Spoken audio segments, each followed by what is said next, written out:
Hey guys, welcome back to another video on the Inside Spurs channel. Hope you're well. Hope you're enjoying your Monday so far. I know, lads, it's Monday. You don't like it. Look, just keep going. Plough through it. The weather's a bit miserable. I really hope I can cheer you up with some news today then. We're talking a little bit about some more interest in Giovanni Lo Celso, the man that is wanted by many a club. We're talking a little bit about an offer that has come in for Tanguy and Ndombele, as well as just a quick update about the situation about Bayern coming over to meet Daniel Levy around Harry Kane. But we're starting with Giovanni Lo Celso, the man of the moment. And this came from Italy itself. Just to preface this, I want Giovanni Lo Celso actually to stay now. But I've always had the idea of if we get a good price for him, fine, let him go. So this came from Corriere dello Sport. Okay, I probably murdered that name. Apologies if I have, but we're jumping in. And it said that Tottenham midfielder Giovanni Lo Celso is Napoli's #1 priority. Okay, so we know that Aston Villa have showed interest in Giovanni Lo Celso. We know Sociedad have recently just announced that they have interest in him as well as Villarreal. So we're talking about 3, 4, maybe even 5 clubs. There's probably always clubs that you never know about, obviously, as well. But if we're looking at this, Napoli, we know have money to spend. Obviously, you've won the title. You had a decent run in the Champions League. You've sold Kim Min-jae as well. We know they've got money to spend, so we shouldn't be making any sort of subject to, sort of removal of money, okay? We should be looking at these guys as, hey, you've got money. If you want him, this is the valuation that we have. Now, if you don't know, Napoli's owner is a bit like a Daniel Levy. Very much, he'll haggle you down on every penny and he'll sell a player that's worth 20 million for about 200 million, right?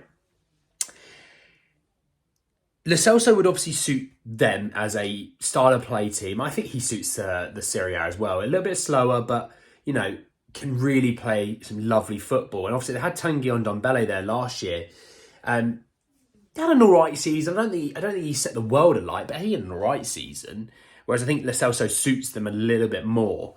Obviously Napoli, good team as well. Think of Kvaratskhelia. I don't know how to say his name, but his nickname's Kvaradonna. Obviously, you got Osimhen in there still as well. You've got some good players at Napoli. They won the title for a reason, obviously. Juventus obviously fallen off a cliff. Inter and AC were kind of more focused on the Champions League a little bit because obviously the run that they had, obviously Inter getting to the final. It was a good, perfect storm, if you know what I mean, at Napoli last year. He would suit them. He'd suit La Liga as well. He's obviously played in La Liga. He's played in Ligue 1. The only 2 leagues he's not really done is the Bundesliga and Serie A, and I actually think he suits the Serie A really well, probably more so than the Bundesliga. I've always had this attitude of Lo Celso can play the number 8 role really well. He offers us something a little bit different with the fact that he's left-footed, not right-footed, like every other midfielder we seem to have at the moment. I also would say that if we were to sell him, let's play the hypothetical game, if we were to sell him, we should be looking at 20 odd million, in my opinion. Because if he suits the style of play and Ange Postecoglou says, I want him to stay, then the offer the offer that we should get for us to sell should start with at least a 2. And it's not a 2 million or 2.5 million. It should be a 20 million plus. And that's pounds, not euros, that's pounds. We know teams like Aston Villa and Napoli both have money to spend, so if they want him, they should be putting in the money. The thing I have is, I think potentially Sociedad and Villarreal may struggle a little bit because I know La Liga is struggling money-wise at the moment. But that's just a bit of an update on Giovanni Lo Celso. But let's talk about the other main midfielder. And this does come from Turkey itself, so the offer you can kind of tell where it's come from. So it comes from Ertan Suzgun. All right, last name, there's a few different accents in there, so apologies again. So it says that Galatasaray have made a second offer of around 8 million euros for Tanguy and Ndombele. So, first and foremost, if Tanguy and Ndombele's offer is around, let's say, 10 million euros, it's about £8 million. Now, if Galatasaray are taking every single penny of his wages and we're not spending any money giving him away, is it the worst deal in the world? Now, let's play this game. He's probably got quite a few years left on his contract. He's earning 250 grand a month. Not a month, sorry, a week.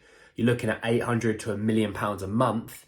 if he's got a 3-year deal and the contract's going to be worth 36 million plus let's say £8 million, it's a £44 million deal. It's quite a lot of money you would save over that time. Obviously, it's important to know what you're going to do when you come to reinvest that money, but let's play the game of that's a lot of money saved. For me, I look at it and think, what's the point? €8 million isn't really a lot. I'd be looking at more. And when you watch him in training, obviously, I know he's had an injury recently, hence why he's not played. But when you watch him, his link-up play is unbelievable with Lo Celso, by the way. I saw a goal of Lo Celso whipping it into the top bins. And I was thinking, God, you know what? If we can get Ndombele in that sort of freer number 8 role where you can just go box to box, but kind of pick and choose where he's going to be and things like that, he can be an absolute crazy player. The talent is there. It's the drive and ambition that I think people more question. But €8 million, I'm sorry, I don't even see Daniel Levy even entertaining that deal, purely for the fact of we spent so much money on him, we're going to want something back for him. He's had a pretty rough time the last couple of years with injuries and hasn't really sort of set the world alight whilst he's been away. But no one can doubt the pure ability that he had. I mean, Gareth Bale says he's one of the best players in training that he's ever seen. It's about translating then that onto the field. I, for me, think that if he's going to be sold, we need to be getting some decent money, so 10, 15 million at least. But if it's going to be €8 million and then they're not going to stretch it much further and maybe the market's not there, then I'd keep him. I would be moving off other players because I think his upside is so high. It's higher than probably all the other midfielders. And that's what I talked about in the last video, is I said that floor and ceiling, someone's floor might be low, but their ceiling might also be quite low. Whereas I think Ndombele's floor is quite low, but his ceiling is so high. There's so much ability to go there. I really think €8 million just isn't going to do it. It's not going to be close to doing it. Put a 1 in front of that, and I think you probably have a deal, to be honest. I think the market is that low for him. But one good season, his market goes from €8 million to €38 million easily. So you see how that might play into sort of the fact of maybe he goes next summer. Maybe he hits the ground running. He's an absolutely unbelievable player, and he's our new box-to-box midfielder. You never know. So, moving on to the last story of the Harry Kane situation. So, we know, obviously, there was supposed to be a meeting last week, last Friday, I believe, and Daniel Levy obviously cancelled it as a power play to say, these are my negotiations, not yours. You're following my timetable. Just to give you enough sort of an update, the Bayern heads and chiefs, executives and bosses, whatever you want to call them, they are currently, I believe, flying to England now. So I'd assume probably in the next 48 hours, we'll have a bit of an update around the Harry Kane situation. Obviously, there was that report out earlier that said that Harry Kane and Postecoglou both want an ending to this saga imminently, albeit you're staying or you're going, one of the two. And Harry Kane's not opposed to staying. He's always said that. He's never going to force a move. But do you know what? Let's just wait and see. I'm not going to spend time on that right now. Let's just wait and see. But anyway, guys, that's the end of the video. I hope you're enjoying your Monday. Obviously, look after yourselves, whatever it is you're doing. Drop a like on the video if you did enjoy it. Comment section below. Lo Celso, Ndombele, situations that you find there. Would you sell either, both, or none? Let me know below. Obviously, subscribe to the channel if you are new. Road to 1,000 is very much on. It's very exciting, this little journey, and bringing you all along the journey with me. I'm really enjoying interacting with all of you in the comment section. I always try and get back to you. Sometimes the YouTube notifications don't let me know, but I always try and get back to you, all right? And obviously hit the bell notification more. We'll try and have a video out later on today. But anyway, guys, that's the end of the video, and I will see you all very, very soon. Take care, lads.